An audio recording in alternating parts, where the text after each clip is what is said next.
এই যে আপনাদেরকে একটা চার্জারের একটা আইডিয়া আপনাদেরকে শেয়ার করছি। এই চার্জারটা দেখেন মেড ইন চায়না লেখা আছে এবং 20 ওয়াট লেখা আছে। তো 20 ওয়াট কীভাবে হয়, যারা যারা বোঝেন এই ইলেকট্রনিক্স সম্পর্কে, যারা বোঝেন, যাদের আইডিয়া আছে, একটু আপনারা কমেন্টে জানাবেন।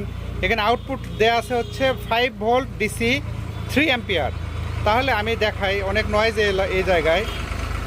এখানে লেখা আছে উপরে 5 volt DC is equal to 3 ampere. তার মানে 5 ভোল্টে যখন চার্জ হবে 3 অ্যাম্পিয়ারে চার্জ হবে।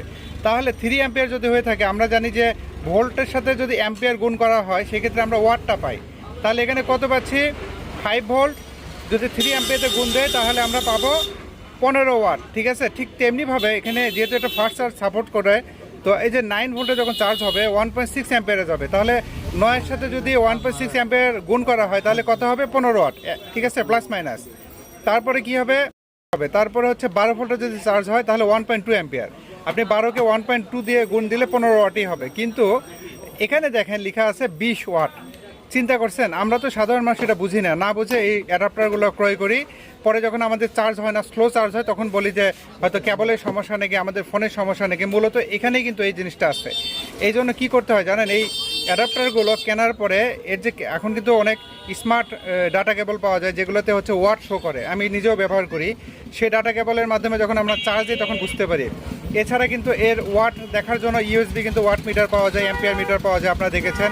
তার মাধ্যমেই কিন্তু অ্যাডাপ্টারগুলো চেক করা যায়। কিন্তু আমার একটা কথা হচ্ছে, যে কোম্পানি এটা তৈরি করেছে এটা কিন্তু টোটালি স্ক্যাম করেছে, তাই নয় কি? দেখেন 20 ওয়াট লেখা আছে, অথচ আমরা হিসাব করে পাচ্ছি হচ্ছে 15 ওয়াট, এর বেশি কিন্তু না। তো এই যে চার্জারগুলো আমরা যে কিনি নন ব্র্যান্ডের, এই চার্জারগুলো দেখেন ওয়ারেন্টি থাকে, অনেক কিছু থাকে, বাট যখন কাজের ক্ষেত্রে আমরা দেখি 20 ওয়াট লেখা থাকলে 15 ওয়াটের বেশি চার্জ হয় না। তো ভিডিওটা তৈরি করার উদ্দেশ্য হচ্ছে আপনাদেরকে জাস্ট জানানোর, আপনারা এই হিসাবগুলো সহজে বুঝতে পারবেন। দেখেন 3 অ্যাম্পিয়ার 5 ভোল্টে যদি চার্জ, 5 ভোল্ট যদি 3 অ্যাম্পিয়ারে চার্জ হয় তাহলে এখানে 15 ওয়াট হবে, কনজিউম হবে। তারপরে 9 ভোল্টে যদি হয় তাহলে 1.6 অ্যাম্পিয়ার দিয়ে গুণ দিলে এখানে আমাদের 15 ওয়াট হবে। পাশাপাশি এখানে আউটপুট দেখতে পাচ্ছি হচ্ছে 12 ভোল্ট, 1.2 অ্যাম্পিয়ার যদি হয় তাহলে 15 ওয়াটের বেশি এটা কখনোই চার্জ হবে না। তো এই ক্ষেত্রে দেখা যায় আমরা আমাদের ফোন চার্জ দিতে গিয়ে আমাদের ফোনের চার্জ স্লো হয়, কারণ এখন তো ম্যাক্সিমাম ফোনে কিন্তু অন্তত 33 ওয়াট চার্জার লাগে। এখনকার যত ফোন আছে, ঠিক আছে, 33 ওয়াট লাগে, আর সেখানে 15 ওয়াটে চার্জ হচ্ছে, মানে 50%-এরও কম। যেখানে হচ্ছে 33 ওয়াট একটা ফোন চার্জ হতে সময় লাগবে 90 মিনিট, সেখানে যদি 15 ওয়াটে এই ফোনটা চার্জ দিতে হয় তাহলে মোটামুটি 3 ঘন্টার মতো সময় লাগবে। চিন্তা করছেন? আমার ফোন হচ্ছে 45 ওয়াটের চার্জ হয়, আমি এই জন্য 45 ওয়াটের চার্জারই কিন্তু কিনেছি এবং ব্র্যান্ডেড চার্জার কিনেছি। এরকম মানে এই নন ব্র্যান্ড বা এগুলো যেগুলো স্ক্যাম করা হয় এই ধরনের কোনো চার্জার আমি কিনি নাই, ব্র্যান্ডেরই কিনেছি। ঠিক আছে, এই জন্য আপনারা সতর্ক থাকবেন, সবসময় এই হিসাবটা মিলিয়ে নেবেন যে আপনার কত ভোল্ট কত অ্যাম্পিয়ার আছে, এই অনুযায়ী জাস্ট ক্যালকুলেটর, ফোনের ক্যালকুলেটরটা বের করে একটু গুণ দিবেন, দিয়ে দেখবেন যেটা রিয়েল সেটাই।